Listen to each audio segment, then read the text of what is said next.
So as described, I'll be describing our approach to cellular phagocytosis applications, and in particular focusing on the characterization of anti-CD47 antibodies as potential novel immunotherapies.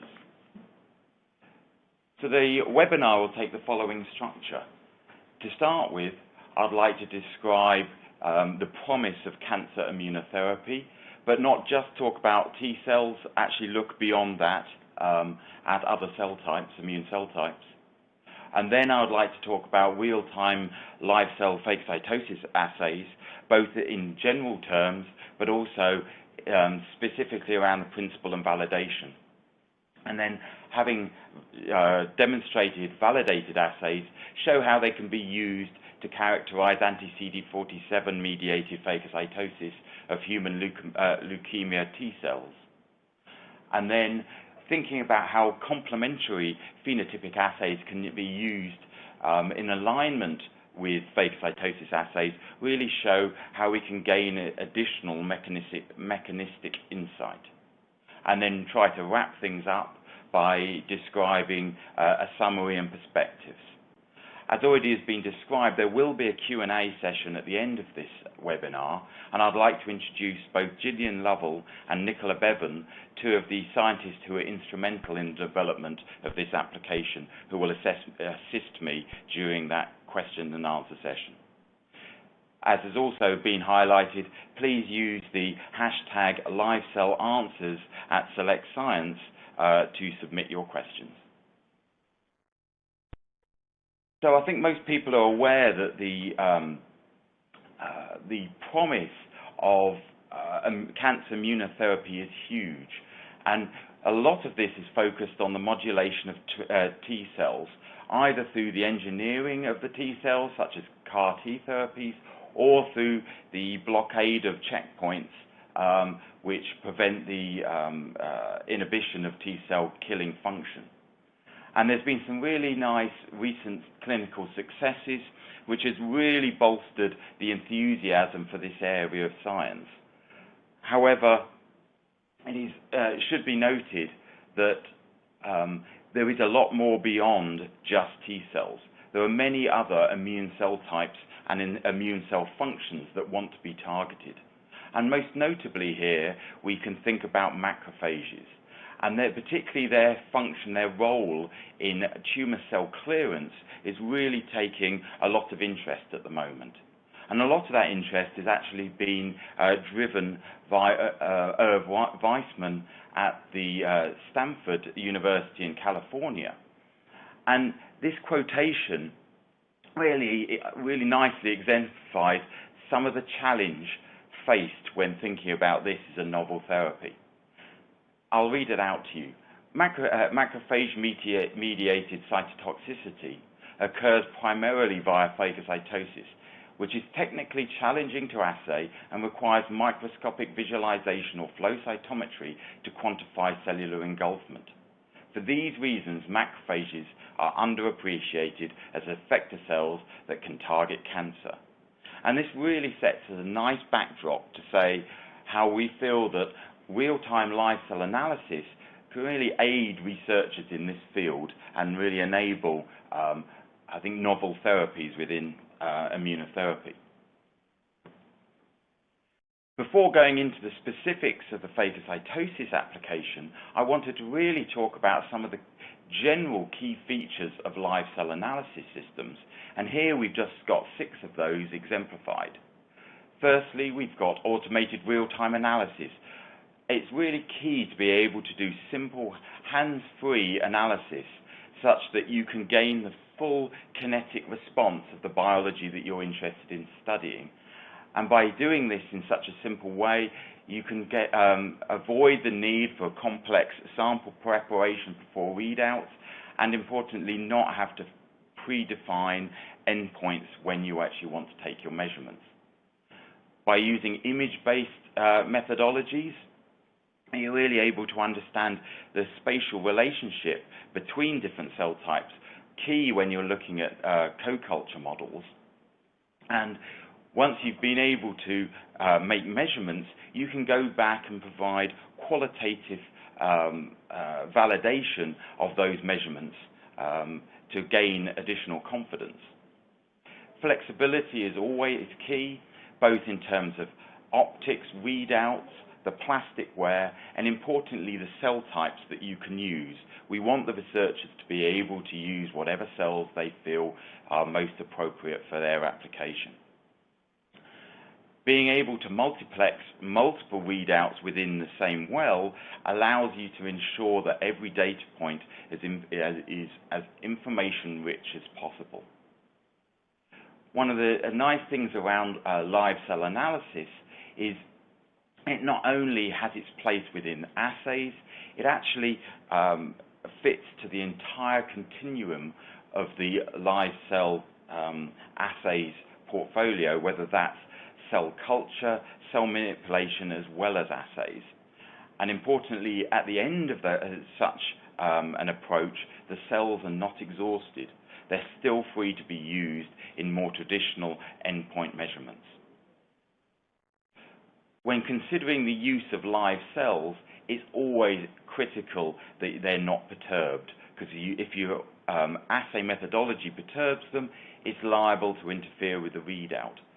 To achieve this, you need exquisite environmental control, particularly crucial when looking at longer-term assays. Our approach and philosophy is if you can put your methodology inside a standard cell culture incubator where you have excellent control of temperature, carbon dioxide, and humidity, this really gives you the maximum chance of being non-perturbing. And then finally, thinking about non-perturbance, we want capacity and throughput without affecting the biology. And if you can do this by running different experiments in parallel, both for multiple vessels and multiple users, this really maximizes the capability of such an approach. And finally, being able to actually bring together all of these features of live cell analysis with both non-perturbing reagents and fully validated live cell protocols really maximizes the ability to have a fully integrated approach. So specifically thinking about the phagocytosis application, firstly I'd like to describe the application principle. We have developed our own reagent, the IncuCyte Frodo Red Labeling Kit, whereby we can label target cells with a pH-sensitive probe, which when those cells are in standard media outside of the phagocyte, they have little or no fluorescence. But once they become engulfed by the phagocyte, they enter the phagosome and ultimately the phagolysosome, which has a much lower pH. And we can exploit that low pH by using this pH-sensitive probe, which will increase dramatically its fluorescence when in that environment. And if you can see the video, the movie running on the right-hand side, you can see the larger elongated macrophage engulfing these smaller target cells, and once they've become engulfed, there's an increase in red fluorescence within that macrophage. And that is fundamentally what we want to measure. In terms of how we go about conducting such an assay, we've got the protocol and workflow shown here, which requires a few simple steps. Step one, you have to seed your effector cell, which is your phagocyte, and in most cases will be a macrophage. Once they've had the opportunity to adhere to the plastic, which is usually overnight, you can go ahead and label your target cells. This is achieved by creating a cell suspension, which in turn is then the Frodo label is added, incubated for approximately an hour. The cells are then washed. During that incubation period, at step 3, we can treat our effector cells if that's what we would wish to do. And then at step 4, we create the co-culture where those labeled target cells are added to the effector cells. And then the plate can be added to the live cell imaging platform for full analysis. By layering all of these features, the reagent, the real-time analysis software and the hardware imaging platform, you can again really get to see the fully integrated solution. Prior to actually demonstrating validation of the application, I wanted to highlight the step first is to actually validate the labeling of your target cells. To achieve this, the target cells, upon labeling, rather than being added to your effector cells, can be just added to a low pH buffer, such as a citrate pH 4 buffer.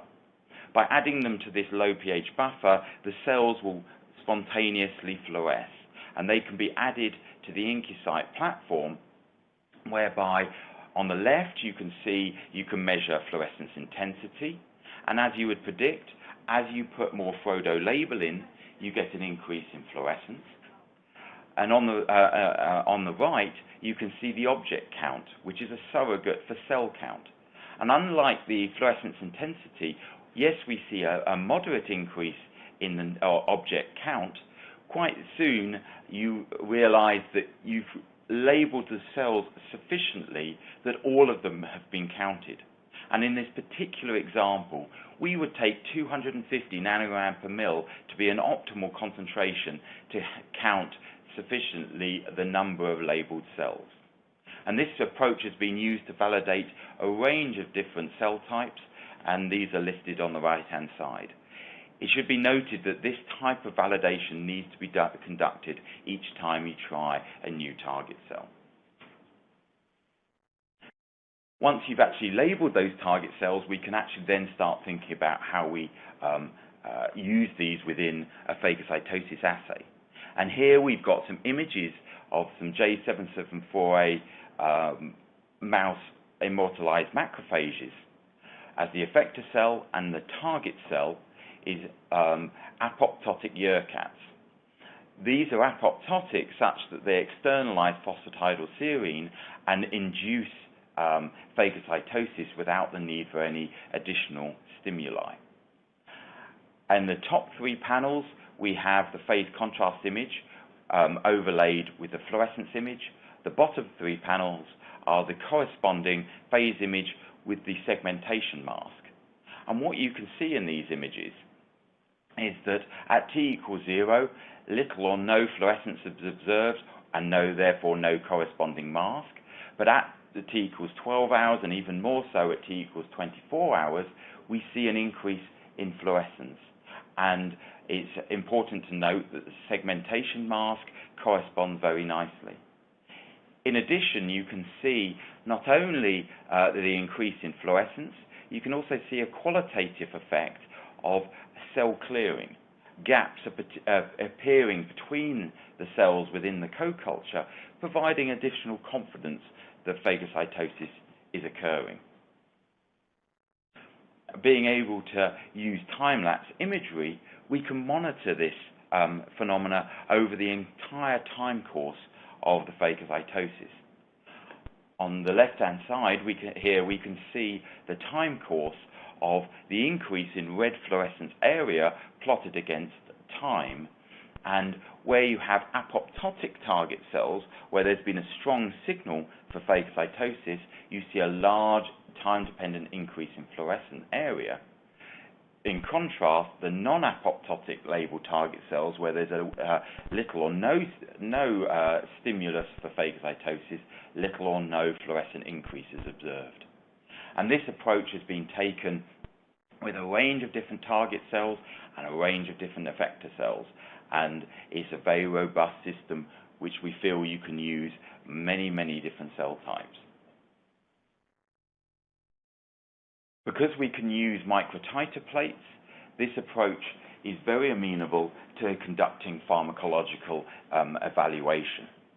And here we've got 4 different inhibitors of phagocytosis. And again, we're looking at the phagocytosis of apoptotic urcats. And we have the highest concentration in row A and the lowest concentration in row G, and controls in row H. And you can see, even just looking at the 96-well plate view, a concentration-dependent effect. That is more strongly shown on the right-hand side, where we've just taken cytochalasin D, showing the mean time course from the 3 replicates, and from that we can derive the concentration response curve, which enables the determination of an IC50 of 230 nanomolar. So hopefully what I've convinced you so far is this is a robust assay of phagocytosis. But we want to demonstrate how this can be used to really evaluate anti-CD47 mediated cell phagocytosis. And for those of you who are unfamiliar with this particular area, CD47 has been identified as an exciting new target within the immunotherapy field. It is expressed highly on the outside of tumor cells. And when it interacts with the SIRP-alpha ligand expressed on the surface of macrophages, it creates almost an invisibility cloak, which causes a loud "don't eat me" signal to be transmitted, such that it protects the tumor from macrophage eating. Addition of something like an anti-CD47 antibody, which prevents the interaction between CD47 and SIRP-alpha, prevents this cloaking, and therefore it really means that those macrophages can start interacting and potentially engulfing and clearing tumors. Initially, excitement was based around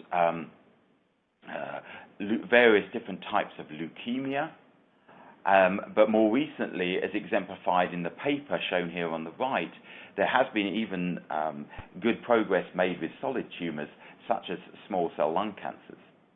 And this whole approach now has even moved into the clinic with the 47 Inc. commissioning the Camellia clinical study, which is in the early stages, but there's great excitement. So the question is, with our approach, can we observe CD47-mediated cell phagocytosis? And the simple answer is yes. Here we're using bone marrow-derived macrophages, which are primary macrophages as the effector cell, and the target cell is CCRF CEM T lymphoblasts, and these were selected due to their high expression of CD47. Inclusion of an anti-CD47 antibody causes concentration dependent increases in phagocytosis, in contrast to the IgG control.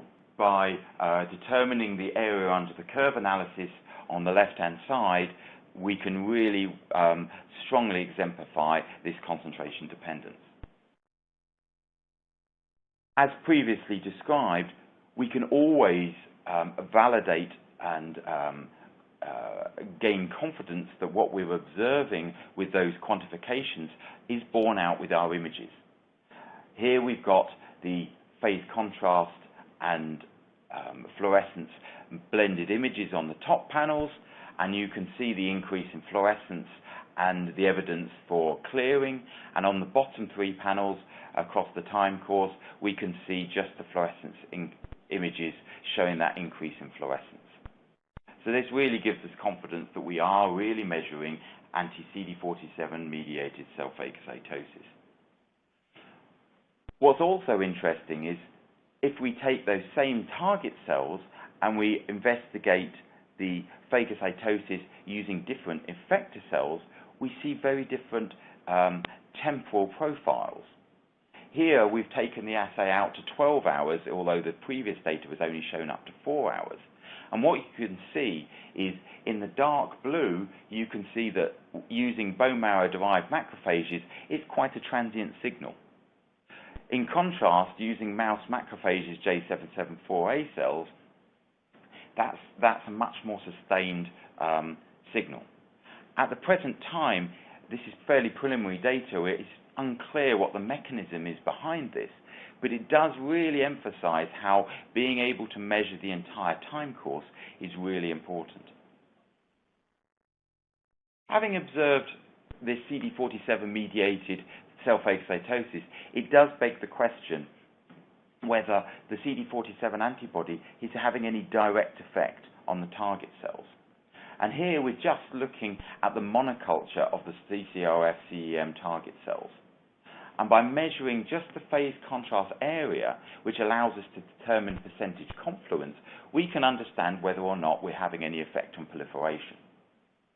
And what you can see under control conditions or in the presence of the IgG control, you get nice proliferation of your target cells. If you include camptothecin, which induces apoptosis, you get almost complete inhibition of proliferation. The anti-CD47 antibody does appear to cause moderate reduction in proliferation. But interestingly, that effect only occurs at the later time points, as evidenced by the bar graphs, first at 3 hours where you see minimal effect, whereas a notable effect at 24 hours. Although these effects at 24 hours are outside of the effects that we've observed phagocytosis, again, it begs a second question, which is apoptosis being induced by CD47 or anti-CD47 antibody? And so here on the left-hand side bar graph, what we have is the phagocytosis readout from the co-culture of CCRM-CEM target cells with J7748.1 mouse macrophages, or following apoptosis induction with camptothecin, you can see a really striking phagocytosis induction. By contrast, though, if we look in monoculture of the CCRF cells and look at whether or not apoptosis is being induced, either using an annexin 5 readout, which looks at PS externalization, or a caspase 3/7 readout, which looks at the activation of the caspase enzyme, we can see that there is little or no activity of the anti-CD47 antibody, by contrast to the camptothecin, which we know will induce apoptosis. This is really strong evidence that anti-CD47 induced phagocytosis is not acting through an apoptosis induction. So to try to wrap everything up into a simple summary, hopefully I've demonstrated that real-time live cell analysis coupled with a novel reagent enables direct cell measurements of phagocytosis and adds true valuable biological insight and enhanced productivity, which is in contrast with some of the common cell-based assay methods where fixing and or lifting is required, and there's really a lack of temporal resolution or verification by visualization.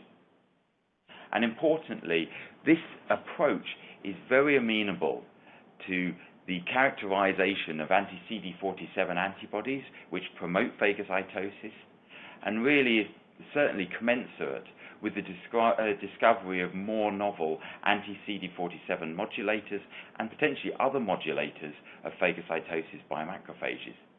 And this whole approach can be complemented by using other real-time applications such as proliferation and apoptosis to either confirm or deny other mechanisms.